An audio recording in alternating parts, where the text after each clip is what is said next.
পুজোর সময় সন্ধ্যের আড্ডায় বানিয়ে নিন একদম নতুন চিকেনের চটপটা এই স্ন্যাক্স রেসিপি। নমস্কার, কুইজিনিয়া চ্যানেলের পক্ষ থেকে সকলকে জানাই সাদর আমন্ত্রণ। আমাদের সবার চ্যানেল কুইজিনিয়াকে সাবস্ক্রাইব করে পাশে থাকা বেল বাটন আর অল আইকন প্রেস করে রাখলেই সব নতুন ভিডিওর নোটিফিকেশন আপলোড হওয়া মাত্র আপনাদের কাছে পৌঁছে যাবে। সামনেই দুর্গাপুজো, আর বন্ধুবান্ধব আত্মীয় স্বজনের আনাগোনা তো লেগেই আছে। সন্ধেবেলা এরকম একটা স্ন্যাক্সে চিকেনের চটপটা রেসিপি যদি থাকে তাহলে কিন্তু জমে যায় সান্ধ্যকালীন আড্ডা। আসুন দেখে নেওয়া যাক। 400 গ্রাম পরিমাণ বোনলেস চিকেন এখানে নেওয়া হয়েছে। এবার আমরা ম্যারিনেশনের জন্য একে একে দিয়ে দিচ্ছি কিছু জিনিস। প্রথমেই আমি দিয়ে দিলাম স্বাদ অনুযায়ী নুন, তার সাথে দিচ্ছি হাফ টিস্পুন লাল লঙ্কার গুঁড়ো, এর সাথে দেওয়া হচ্ছে হাফ টিস্পুন কাশ্মীরি লাল লঙ্কার গুঁড়ো, তারপর 1/4 টিস্পুন পরিমাণ হলুদ গুঁড়ো, দিচ্ছি 1/4 টিস্পুন ধনে গুঁড়ো, 1/4 টিস্পুন গরম মশলার পাউডার, এটার রেসিপি ডেসক্রিপশন বক্সে কিন্তু দেওয়া আছে।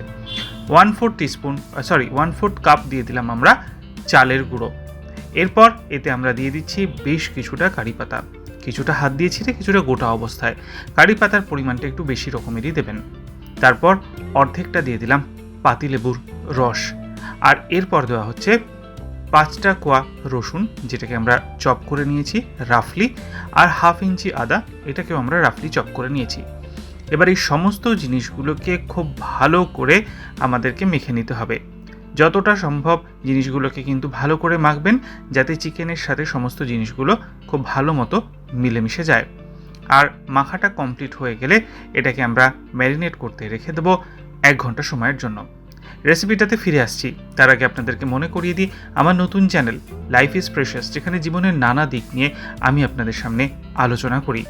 চ্যানেলটাকে সাবস্ক্রাইব করতে আজকের ভিডিও ডেসক্রিপশন বক্সের লিঙ্কটা প্লিজ চেক করে নেবেন। আর ভিডিওগুলো দেখে যদি ভালো লাগে লাইক শেয়ার কমেন্ট করতে ভুলবেন না যেন। ফিরে আসছি রেসিপিতে। 1 ঘন্টা হয়ে গেছে ম্যারিনেশন। সাদা তেল গরম করে নিয়েছি, এটা কিন্তু সাদা তেলেই রান্না হবে। চিকেনের কয়েকটা পিস এর মধ্যে আমরা দিয়ে দিলাম।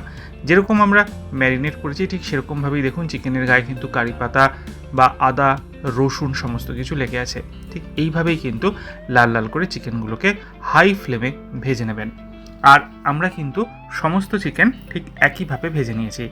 মোট 3টে ধাপে আমি কিন্তু সমস্ত চিকেন ভেজে নিয়েছি। আর চিকেনগুলো ভাজা হয়ে গেলে তেল থেকে তুলে নেবেন। সব চিকেনগুলো ভাজা হয়ে যাওয়ার পর যে তেলটা অবশিষ্ট ছিল, আর কিন্তু আমি তেল ব্যবহার করিনি, তাতে দিয়ে দিচ্ছি 5 কোয়া রসুন চপ করা, দিয়ে দিচ্ছি হাফ ইঞ্চি আদা, সেটাকেও আমরা চপ করে নিয়েছি। এরপর এতে আমরা দিয়ে দিচ্ছি বেশ কিছুটা কারি পাতা। এই কারি পাতার ফ্লেভারটা কিন্তু এই রেসিপির ইউএসপি। 2 থেকে 3টে কাঁচা লঙ্কা চপ করে দিয়ে দিচ্ছি রাফলি চপ। আর এবার এটাকে আমরা 30 থেকে 40 সেকেন্ড সময় নিয়ে একটু ভাজা ভাজা করে নেব, যাতে একটু লালচে হয়ে যায় ব্যাপারটা। এবং ফ্লেমটা কিন্তু অতি অবশ্যই আছে হাইতে। 40 সেকেন্ড মতো হয়ে যাওয়ার পর আমরা এতে দিয়ে দিচ্ছি একটা মিশ্রণ। তার জন্য আমি বানিয়ে রেখেছিলাম 50 গ্রাম পরিমাণ টক দই, তার মধ্যে কিছুটা স্বাদ মতো নুন, মাথায় রাখতে হবে চিকেন মধ্যে কিন্তু নুন দেওয়া আছে, আর 1 টিস্পুন কাশ্মীরি লাল লঙ্কার গুঁড়ো। এটাকে আমরা ভালো করে মিক্স করে নিয়েছি। আর এই মিশ্রণটাই রান্নার এই পর্যায়ে আমরা এর মধ্যে দিয়ে দিচ্ছি পুরোটাই। এবং এইটা দেওয়ার সাথে সাথে যেহেতু টক দই দিয়েছি, ফ্লেমটাকে কিন্তু আমি একটু সময়ের জন্য করে নেব লো, না হলে কিন্তু টক দইটা ফেটে যাওয়ার প্রবণতা থাকে। ভালো করে মিনিট খানেক সময় নিয়ে এটাকে কষিয়ে নিচ্ছি। আর এরপর আমরা দিয়ে দিচ্ছি 2 টিস্পুন পরিমাণ টমেটো সস, আর তার সাথে দিয়ে দিচ্ছি 3 টিস্পুন পরিমাণ চিলি সস। চিলি সসের পরিমাণটা আপনারা আপনাদের ঝাল খাওয়ার উপরে নির্ভর করে দেবেন। বেশি চাইলে আরও একটু দিতে পারেন, আর যদি মনে করেন এরকম বা কম খাবেন তাহলে সেই বুঝে দিতে পারেন। এবার এগুলোকে আমরা আরও একবার নেড়েচেড়ে মিক্স করে নিলাম। আর তারপর যে ভেজে রাখা চিকেনের পিসগুলো ছিল সেগুলো এর মধ্যে আমরা দিয়ে দিচ্ছি।